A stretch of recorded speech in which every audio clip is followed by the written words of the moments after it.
Hello friend, तो कैसे हो आप सब। तो आज से हम स्टार्ट कर रहे हैं अपनी फार्मेसी प्रैक्टिस। ये हमारे सारे टॉपिक्स हम 1 से लेके 5 मिनट तक कवर करने वाले हैं इन लेक्चर्स में। ठीक है, तो ये हमारी 8 से 9 वीडियो होंगे जिसमें हम पूरे 5th यूनिट तक कवर कर चुके होंगे अपने फार्मेसी प्रैक्टिस को। ठीक है, तो स्टार्ट करते हैं पहली अपनी यूनिट फर्स्ट को। ठीक है, तो बेसिकली ये हमारे बी फार्म 7 सेमेस्टर का टॉपिक है। ठीक है, जिसमें पहली यूनिट है हमारी हॉस्पिटल एंड इट्स ऑर्गेनाइजेशन। इसमें हमें definition, classification of hospital, primary, secondary, tertiary hospital, classification based on clinical, non clinical और organisation structures of hospital and medical staff involve in hospitals and their functions.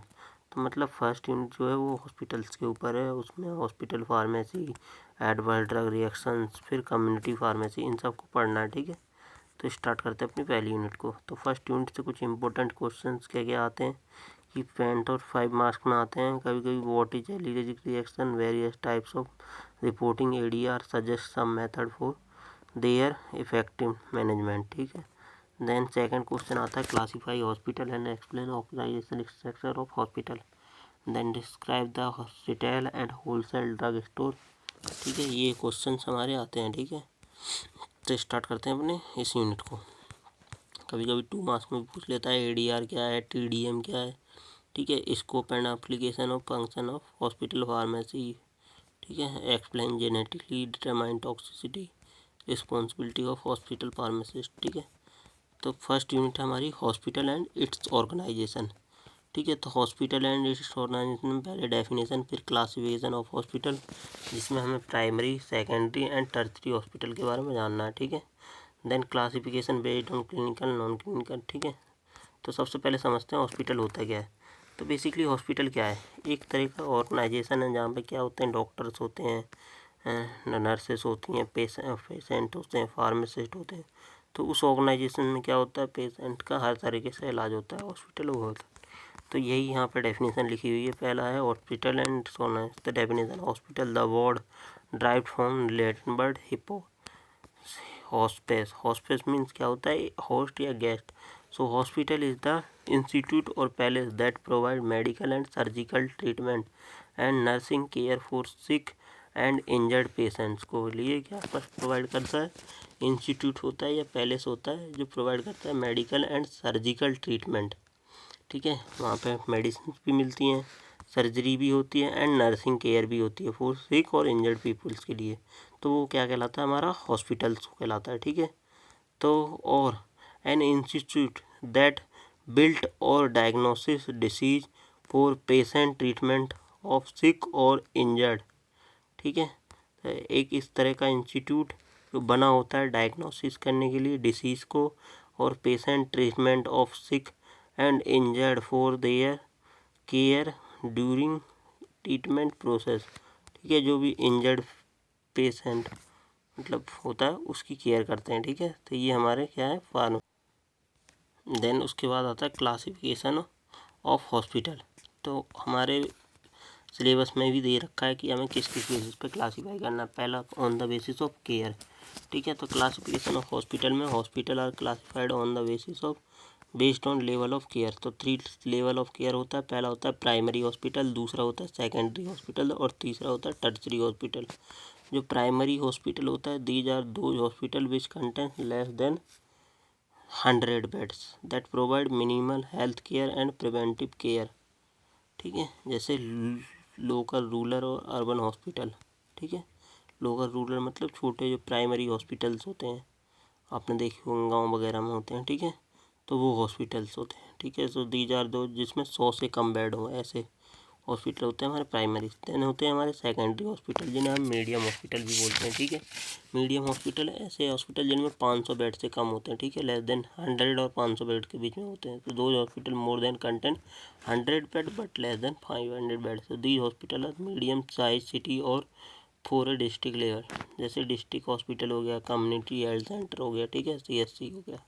Then उसके बाद है tertiary hospital जिसे हम large hospital बोलते हैं। सो ऐसे hospital जिनमें 500 बेड से ज़्यादा संख्या होती है तो वो होते हैं हमारे tertiary hospital. So these hospital provide minimum maximum health care to the patient. They are offer advance medical investigation, diagnosis and treatment of special service. Example जैसे पीजीआई लखनऊ, एम्स वगैरह हैं, ठीक है। देन उसके बाद हमारे बेस्ड ऑन क्लिनिकल बेसिस, ठीक है। तो ये सेकंड क्लासिफिकेशन है। पहला तो देख लिया आपने, प्राइमरी, सेकेंडरी और टर्सरी।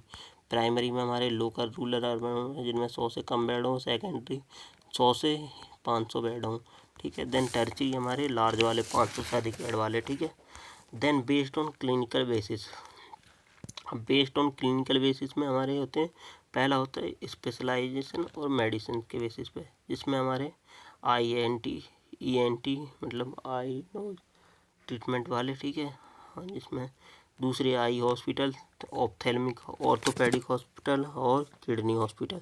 तो ये हमारे बेस्ड ऑन ट्रीटमेंट सर्विस और मेडिसिन के बेसिस पे, मतलब स्पेशलाइज मेडिसिन के बेसिस पे हमारे 4 टाइप के हॉस्पिटल हैं। Eye hospital, ENT hospital, orthopaedic hospital और kidney hospital. Then based on system of medicine पे allopathic hospital, ayurvedic hospital, homoeopathic hospital और यूनानी हॉस्पिटल, ये 4 टाइप हमारे हॉस्पिटल्स हैं, ठीक है। Then based on client group, तो क्लाइंट ग्रुप में पेडियाट्रिक हॉस्पिटल, गाइनोकोलॉजिस्ट हॉस्पिटल और मैटरनिटी हॉस्पिटल। क्लाइंट ग्रुप में मतलब किस टाइप का पेशेंट आ रहा है। पेडियाट्रिक मतलब बच्चे के लिए, गाइनोकोलॉजिस्ट मतलब जो वुमेंस वगैरह आती हैं उनके लिए, ठीक है। मैटरनिटी हॉस्पिटल जो मरे हुए लोग होते हैं, ठीक है, उनके लिए होता है, ठीक है। उसके बाद आता है बेस्ड ऑन नॉन क्लिनिकल, ये था हमारा क्लिनिकल बेसिस पे। क्लिनिकल बेसिस पे कितने टाइप का था, बेस्ड ऑन मेडिसिन के बेसिस पर था, based on system of medicine किस टाइप का है, then based on client group, ठीक है। फिर है non clinical. Based on non clinical, based on ownership में हमारा पब्लिक ओनरशिप। पब्लिक ओनरशिप में सेंट्रल गवर्नमेंट के अंडर में जो आते हैं, जैसे रेलवे हॉस्पिटल, आर्मी हॉस्पिटल। फिर स्टेट गवर्नमेंट के अंडर में जो आते हैं वो होते हैं हमारे सिविल हॉस्पिटल, ठीक है। जिसमें जो नॉन क्लिनिकल बेसिस पे होते हैं वो होते हैं प्राइवेट ओनरशिप, पब्लिक ओनरशिप, ठीक है। देन प्राइवेट ओनरशिप में हमारे क्या है, ट्रस्ट एंड रिलीजियस बॉडी जैसे CMC, वेल्लोर वगैरह, ठीक है। उसके बाद लिमिटेड कंपनीज होती हैं कुछ, जैसे अपोलो है, स्कॉट है, वेदांता है, ठीक है। तो ये सारी हमारी लिमिटेड कंपनी हैं जो ओन करती हैं नॉन क्लिनिकल के बेसिस पे हॉस्पिटल। देन होता है फोर्थ टाइप का हॉस्पिटल जो होता है based on size bed capacity. जो लार्ज हॉस्पिटल होते हैं उनकी 1000 बेड कैपेसिटी होती है। जो मीडियम होते हैं उनकी 5 से 300 to 500 बेड कैपेसिटी होती है। जो स्मॉल्स होते हैं उनकी 200 बेड्स कैपेसिटी होती है। और जो वेरी स्मॉल होते हैं 50। तो आप ऐसे समझ सकते हो, जैसे 50 रुपये सबसे कम होते हैं, फिर उसके बाद 200 रुपये ज़्यादा होते हैं। तो वेरी स्मॉल क्या हुआ, 50 हुए, किसी काम के मिल रहे हैं आपको। फिर उसके बाद स्मॉल 200 बेड्स वाला, मतलब 200 रुपये हुए, ठीक है। और फिर हमारे मीडियम अगर 300 से 500 रुपये मिल रहे हैं तो वो हमारे मीडियम है। और अगर 1000 रुपये एक दिन के मिल रहे हैं तो वो हमारे लार्ज हैं। तो इस बेसिस पे आप समझ सकते हो, ठीक है। मतलब लार्ज वाला 1000 बेड्स का, मीडियम 300 से 500 बेड का, स्मॉल 200 बेड्स का और वेरी स्मॉल 50 बेड्स का। Then on the basis of cost में elite hospital, budget hospital. Elite hospital मतलब जिसमें सारी फैसिलिटी मिलती है, ठीक है। और कुछ बजट हॉस्पिटल होते हैं जो कम पैसों में, जैसे प्राइमरी हॉस्पिटल्स वगैरह, ठीक है। अब आता है ऑर्गेनाइजेशन स्ट्रक्चर ऑफ हॉस्पिटल। तो इसमें क्या होता है, गवर्नमेंट बॉडी या ट्रस्ट होता है। देन उसके बाद सुपरिटेंडेंट होता है, डायरेक्टर होता है, ठीक है। फिर उसके बाद हमारे इसमें ऑफिस एडमिनिस्ट्रेटिव, क्लिनिकल एडमिनिस्ट्रेटिव आता है, ठीक है। फिर इसमें हमारे 3 तरह की सर्विस आती है, थेरेपेटिक सर्विस, फार्मेसी सर्विस और डायग्नोस्टिक सर्विस, ठीक है। तो यही है, यहाँ पे बोर्ड होगा, देन एडमिनिस्ट्रेशन होगा, ठीक है। उसके बाद हमारा पहला आएगा इंफॉर्मेशन सर्विस, दूसरा आएगा हमारा थेरेपेटिक सर्विस, तीसरा आएगा डायग्नोस्टिक सर्विस, चौथा आएगा सपोर्ट सर्विस। इन्फॉर्मेशन सर्विस में हमारा admission, billing, ETC, medicine record, computer information, health record, health education, human resource, HR वगैरह, ठीक है। देन उसके बाद थेरेपेटिक सर्विस में हमारे आएंगे PT, OT, speech, lungs, respiratory therapy, ठीक है, फार्मेसी, नर्सिंग, डाइटरी, ये सब हमारे थेरेपेटिक सर्विस में आएंगे। देन उसके बाद डायग्नोस्टिक सर्विस में medicine lab, radiology, nuclear medicine, ER, then cardiology, neurologist वगैरह, ठीक है। देन सपोर्ट सर्विस में हमारे आएंगे central supply, biomedical, housekeeping, maintenance and directory, transportation, ठीक है। तो ये सब हमारे किस में आएंगे, बोर्ड और एडमिनिस्ट्रेशन में, ठीक है। वही यहाँ पे क्लासिफाइड है। बोर्ड में ऑफिस सर्विस में finance, purchase, store maintenance, transport, public relation, security. Then clinical administration में therapeutic service, pharmacy service, diagnostic service. Therapeutic में हमारी surgery unit, cardiology, emergency, OPD, IPD, gynaecology, blood bank, skin, dental, paediatric, ठीक है। Then pharmacy service में manufacturing unit, drug distribution, dispensing, store, drug information service, therapeutic, ये सब hospital के अंदर होता है, ठीक है। फार्मेसी के अंदर में ये सारी सर्विसेज आती हैं। फिर डायग्नोस्टिक के अंदर में pathology, radiology, microbiology, medical laboratory, ये सारी डायग्नोस्टिक, यही यहाँ पर लिखा हुआ है, ठीक है। थेरेपेटिक मतलब जो इलाज करते हैं उसमें पीटी पेशेंट, ओटी पीटी आते हैं, ओटी आते हैं, स्पीच लैंग आते हैं, रेस्पिरेटरी थेरेपी आती है, फार्मेसी नाइट्रेट, ठीक है। जो डायग्नोस्ट करते हैं उसमें मेडिसिनल लैब आती हैं, रेडियोलॉजी, मेडिसिन, कार्डियोलॉजी, न्यूरोलॉजी। और जो इनको सपोर्ट करते हैं जैसे centre supply, biomedical, housekeeping, maintenance, directory, transportation, ये सारा सब उसका। और जो इनको इन्फॉर्मेशन देते हैं जैसे एडमिशन हो गए, बिलिंग सेल हो गए, medicinal record, computer information cells हो गए, हेल्थ एजुकेशन, ये सारे हमारे इन्फॉर्मेशन सर्विस। अब आता है medical staff requirement in hospital. तो आप कुछ सोचो हॉस्पिटल के अंदर क्या क्या रिक्वायर्ड होगा। डॉक्टर होने चाहिए, नर्सेस होने चाहिए, फार्मासिस्ट होने चाहिए, लैब टेक्नीशियंस होने चाहिए, फिजियोथेरेपिस्ट, डाइटिशियन, ये सारी चीज़ें होनी चाहिए, ठीक है।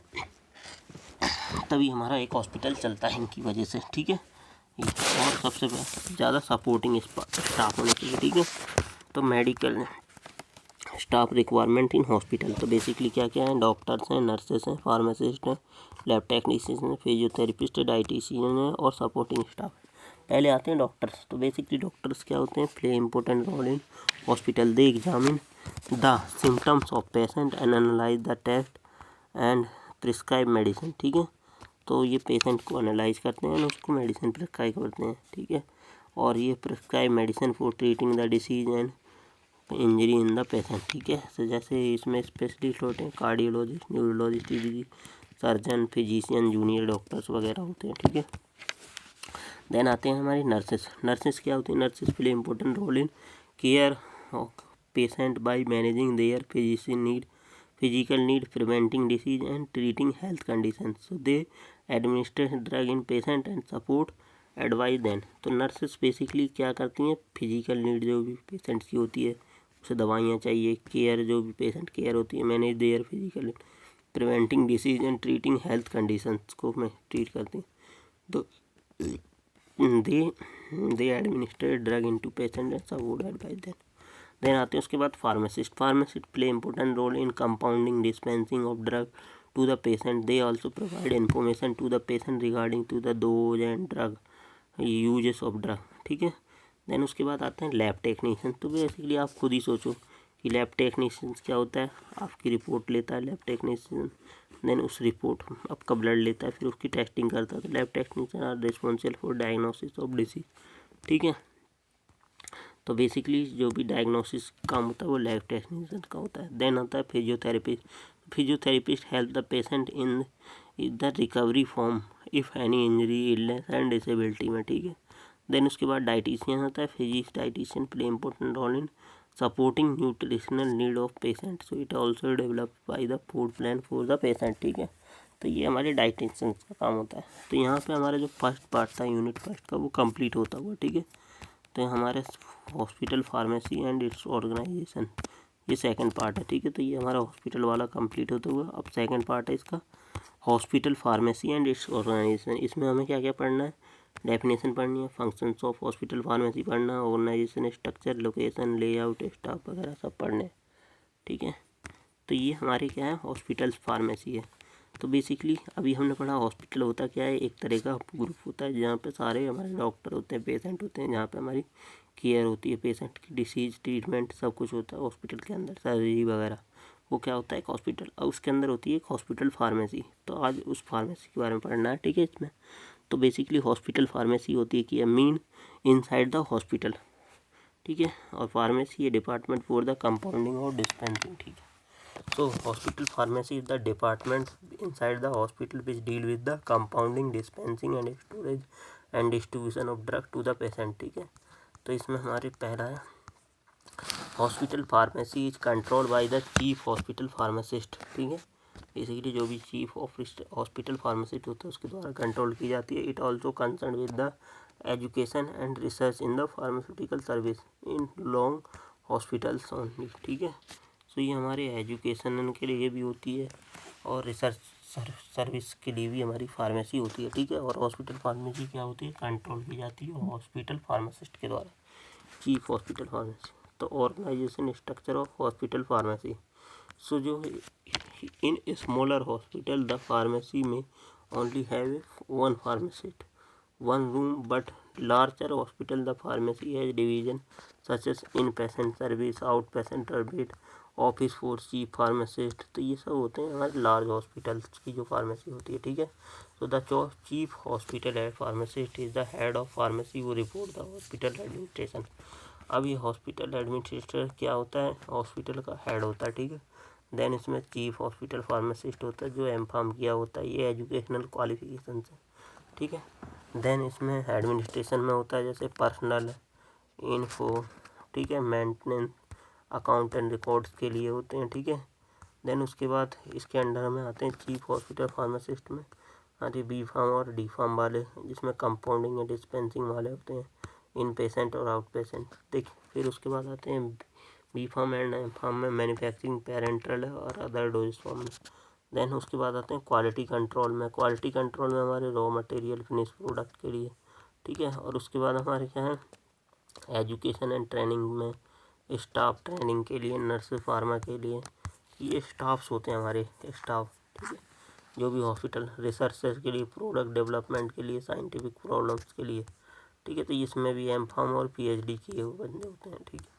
देन अब आते हैं फंक्शन ऑफ हॉस्पिटल फार्मेसी, ये तो ऑर्गेनाइजेशन स्ट्रक्चर है हॉस्पिटल फार्मेसी का, क्या क्या रहेगा, हॉस्पिटल एडमिनिस्ट्रेशन रहेगा, मतलब एच.ओ.डी होगा जो भी हॉस्पिटल का। देन उसके बाद चीफ ऑपरेटिव या चीफ हॉस्पिटल फार्मासिस्ट रहेगा, फिर उसमें एडमिनिस्ट्रेशन वाला रहेगा, एडमिनिस्ट्रेशन में भी पर्सनल मेंटेनेंस रहेगा। देन उसके बाद कंपाउंडिंग एंड डिस्पेंसिंग वाला भी रहेगा, इसमें भी कंपाउंड इन पेशेंट और आउट पेशेंट के लिए बी.फार्म और एम.फार्म वाला बंदा रहता है। फिर उसके बाद हमारा क्या होता है रिसर्च पब्लिक के लिए, रिसर्च के लिए अलग से रहेगा, एजुकेशन एंड ट्रेनिंग के लिए, फिर मैन्युफैक्चरिंग के लिए, पेरेंटल और फॉर्म के लिए, देन क्वालिटी कंट्रोल के लिए जिसमें रॉ मटेरियल अलग अलग होता है, ठीक है। देन उसके बाद फंक्शन ऑफ हॉस्पिटल फार्मेसी, तो हॉस्पिटल फार्मेसी का फंक्शन क्या क्या है, पहला है डिस्पेंसिंग, डिस्पेंसिंग किसको, आउट पेशेंट को, इन पेशेंट को सर्जिकल सप्लाई करना, लेबोरेटरी सप्लाई करना और वार्ड सप्लाई करना, नारकोटिक सप्लाई करना, तो ये सब किसको, पेशेंट को सप्लाई देना, ठीक है। तो ये डिस्पेंसिंग के अंडर में आता है। देन उसके बाद परचेस एंड इन्वेंट्री करना, manufacturing of bulk, large volume parental, small volume parental, ठीक है। देन स्टैटिक्स रिपोर्ट को बनाना, देन टीचिंग एंड रिसर्च को करना, टीचिंग एंड रिसर्च के बाद स्टोरेज, ठीक है। देन स्टोरेज, ये सारे हमारी फंक्शंस होते हैं हॉस्पिटल फार्मेसी की, स्टोरेज ऑफ ड्रग, ठीक है। Then location of hospital pharmacy, hospital में जो फार्मेसी हो should be situated at ground floor so that patient and staff can easily approach it, ठीक है। Storage area should be basement and connected to the pharmacy, ठीक है। जो भी space area basement में वो फार्मेसी से कनेक्ट हो। Layout of hospital pharmacy, so floor space requirement minimum 250 square metre area, ठीक है। 250 स्क्वायर फीट का एरिया समझ रहे हो आप, कम से कम 20 बाई 25 का, ठीक है। तो ये हमारा 250 का एरिया, सो 10 स्क्वायर फीट पर बेड इन 100 बेड हॉस्पिटल, ठीक है। तो क्या होता है अगर 100 बेड का हॉस्पिटल है तो वहाँ पर 10 स्क्वायर फीट पर बेड के लिए होता है, ठीक है। Then 6 square feet per bed in 200 bed hospital, then average 5 square feet in per bed in large hospital, ठीक है। 5 स्क्वायर फीट जो होता है वो लार्ज हॉस्पिटल में एक बेड के लिए हमारी फार्मेसी कंटेंट करती है, ठीक है, हॉस्पिटल फार्मेसी। देन इसकी स्ट्रक्चर देखिए कैसा होता है हॉस्पिटल फार्मेसी में, इधर हमारे बंदे खड़े रहते हैं जो भी दवाई लेने आए हैं पेशेंट्स, ठीक है, या मेंबर्स उनके।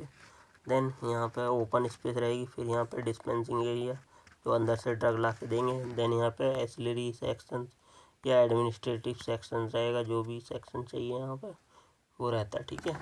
देन यहाँ पे पासेज होती है, पासेज के बाद यहाँ पे हमारा क्या होता है, इसके बाद इधर रॉ मटेरियल रखा हुआ है, स्टोर होगा, फिनिश प्रोडक्ट होगा, इधर मैन्युफैक्चरिंग एरिया होगा, देन एसेप्टिक एरिया होगा, ठीक है। तो ये सब हमारे क्या है, हॉस्पिटल के अंदर होते हैं।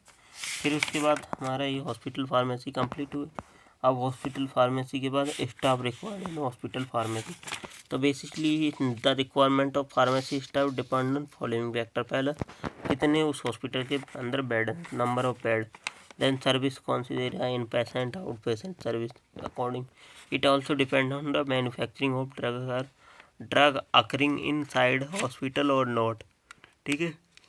तो ये हमारा हमेशा डिपेंड होता है manufacturing of drug occurring inside hospital और not. There should be following staff in pharmacy. पहला होता है चीफ फार्मासिस्ट, जिसे डायरेक्टर ऑफ फार्मेसी बोलते हैं। चीफ फार्मासिस्ट में there should be one chief pharmacist who control entire pharmacy in hospital, ठीक है। So he should part post graduate degree in pharma, ठीक है। तो ये हमारा क्या है, चीफ फार्मासिस्ट। उसके बाद रजिस्टर फार्मासिस्ट होता है, ठीक है। At least register pharmacist required in small pharmacist. 4 से 5 रजिस्टर फार्मासिस्ट चाहिए होता है। तो रजिस्टर्ड फार्मासिस्ट हमारे कितने होने चाहिए, अकॉर्डिंग टू पेशेंट बेड, ठीक है। तो बेड स्ट्रेंथ कितनी हॉस्पिटल में, अगर अप टू 50 बेड है, ठीक है, तो 3 फार्मासिस्ट होने चाहिए। मतलब 50 बेड वाला हॉस्पिटल है तो वहाँ 3 फार्मासिस्ट होने चाहिए। 100 बेड वाला हॉस्पिटल है तो वहाँ पे कुल 5 फार्मासिस्ट होने चाहिए।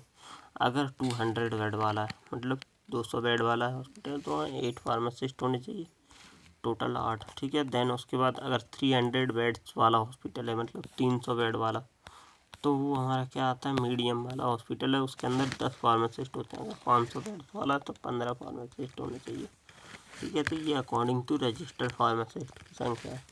उसके बाद क्या है, analytical pharmacist. Analytical pharmacist, there should be one analytical pharmacist for quality control of drug. Then clerk होना चाहिए, असिस्टेंट, अटेंडेंस, सब्सक्राइब, सुपरवाइजर, ठीक है। तो ये सारे होते हैं। Should be one clerk and sufficient member of assistant. Then responsible of hospital pharmacist, responsibilities of hospital pharmacist. तो जो हॉस्पिटल फार्मासिस्ट होता है, the pharmacist who compound and dispense the drug inside hospital pharmacy is called hospital pharmacist.